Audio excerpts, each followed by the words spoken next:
What's going on, guys? Harry here and welcome back to another Sorare video on my channel. If you do enjoy the video, please leave it a like at the end. That would be very much appreciated. But yeah, in today's video we're just going to be looking at how I got on in game week 202 and looking forward to game week 203 this midweek. So yeah, let's just get into game week 202, which has been an absolute disaster. I'm just massively out of luck right now. to be honest with you, we'll just go from top to bottom. We'll have a look at our D3 Champions Europe team. 329 points, respectable. Anthony Lopez lost 2-1 to PSG. Was looking good for 60 odd minutes until they conceded. Didn't expect a clean sheet there, but it is what it is. 50 points, you're still in the game. Matt Miazga, 56 points, 70 with the super rare bonus. Wasn't bad at all. He's doing well, in a 2-0 loss at home to Osasuna. Kept me in it as well. Lorenzo Pellegrini scored again. They lost 3-2 to Hellas Verona. 91 points with the captain's bonus. Patrick Schick scored again. He's 4-4 now. They won 3-1 away to Stuttgart with a man sent off. Was looking good at one point. I had Patrick Schick played, Miazga played, Pellegrini and Lopez, and was waiting on Carvajal to play, and Carvajal got injured 20 minutes into the game, if that. I'm still, basically apparently Carvajal isn't releasing the extent of his injury or what it is or anything. He's keeping it private, so Real Madrid are not publishing any sort of medical update on his situation. So yeah, that just makes the situation even more annoying, I guess. But yeah, he just got brought off after 20 minutes. Killed my game week. But to be honest, I just seen a tweet then, and I didn't know, I'm doing the wrong thing. Championship Europe, right? I think there was 35 places to get a prize. Look at this, 431 points to get a prize. How crazy is that? That's ridiculous, I think. That's such a high score. That's just to get a tier 2 as well, which is ridiculous, I think. But anyway, D2, first time entering D2, absolute disaster. Shunin didn't even play the game. He got injured. No one really knew anything about that. Of course, they ended up getting a clean sheet as well, just to rub salt into the wounds. Fortuna lost 1-0. Didn't do much. Got dragged after 70 minutes. Tronstad lost as well, 4-1, heavy defeat to FC20. Mamathian didn't do much in his game either, and neither did Daniel Formin. Really poor score, to be honest, from my D2s there. I might have to rethink my D2 strategy there. Special weekly, really disappointed with this one, to be honest. Started off pretty decent. Santi Mina got a goal for Celta Vigo, even though they went 2-0 down, so that killed my chances of a clean sheet for Hugo Malo, who ended up scoring just under 40 points, and then Denis Suarez ended up getting dragged after like 45 minutes in the same game. He didn't do much, so 31 points, left me a lot to do. Rulli and Foyth did get a clean sheet. Foyth scoring pretty well there, to be honest, without any sort of decisive. Obviously did get a clean sheet. So yeah, 310 points. I needed a lot more from Denis Suarez and Malo to even get into that top 100, which is disappointing. D3 23s. Lafont, they won 4-1, no clean sheet. Another loss here. I think they had a red card early on, which didn't help his case. Yeremi Pino didn't start the game. I had a feeling he wouldn't, to be fair. That's why I did throw him into my D3s. Isak Lihaji didn't play again. I don't know what's going on here. I keep saying it every week now for the last month. They lost 1-0 Lille to Lens, which is just not good at all. And then Florentino Luis did come on for Getafe, but just didn't do much. They lost 3-0 to Rayo Vallecano. Really poor score in there, 141.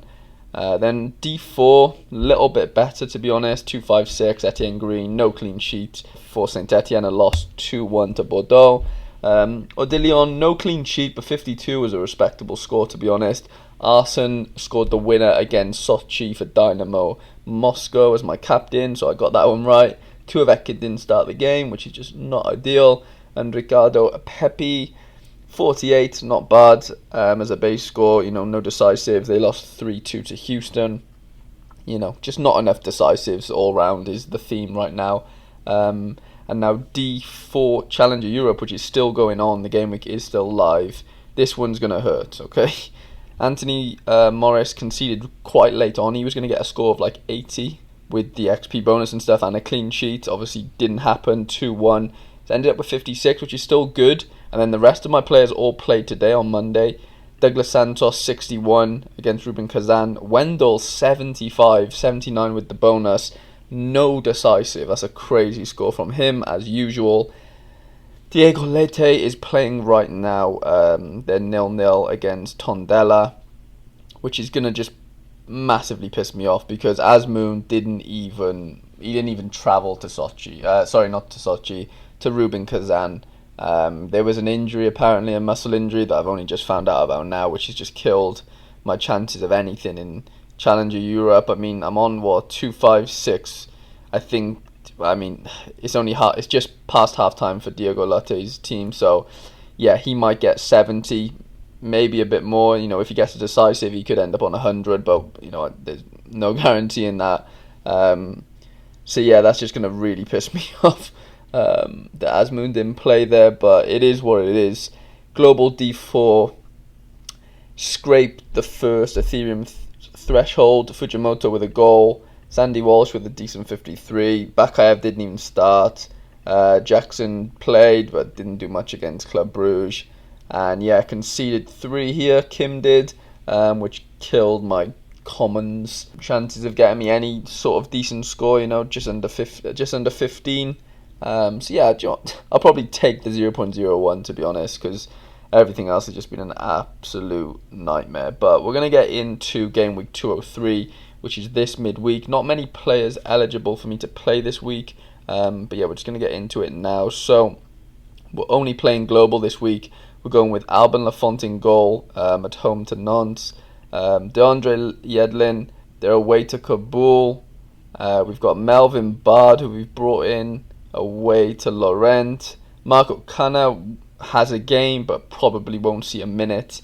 And Ueda is a common that I have that I need to play because I don't have any other forwards playing.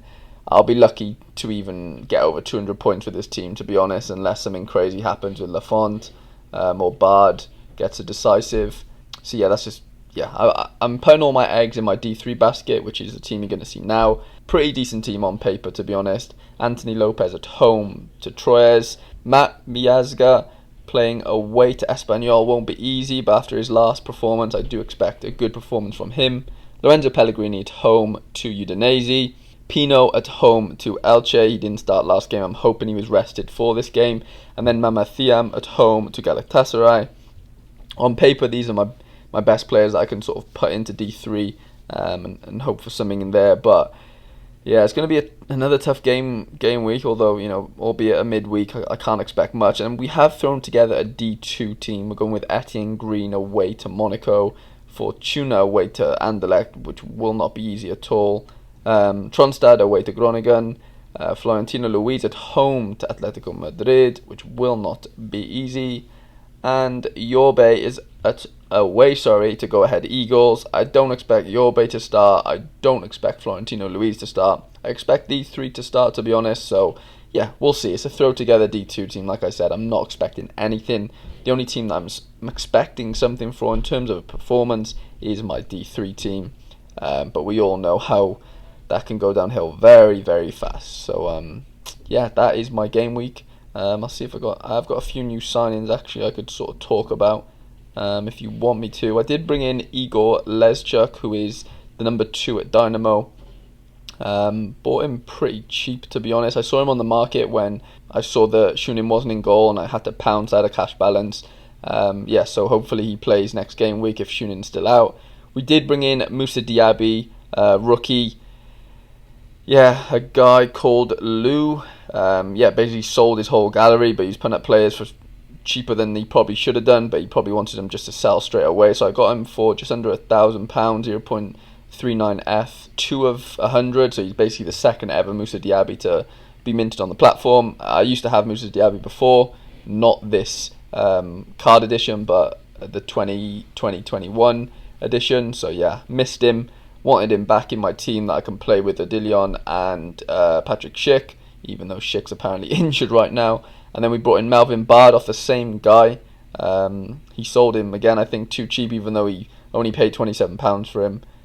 He probably goes for a little bit more than that. Yeah, and he's a rookie card, which is always nice to add to the collection, because I do love my 2019-2020 cards. And as you can see here, I bought a Benjamin Johnson card off the same guy for £4. And believe it or not, this guy still made basically 100% profit on him.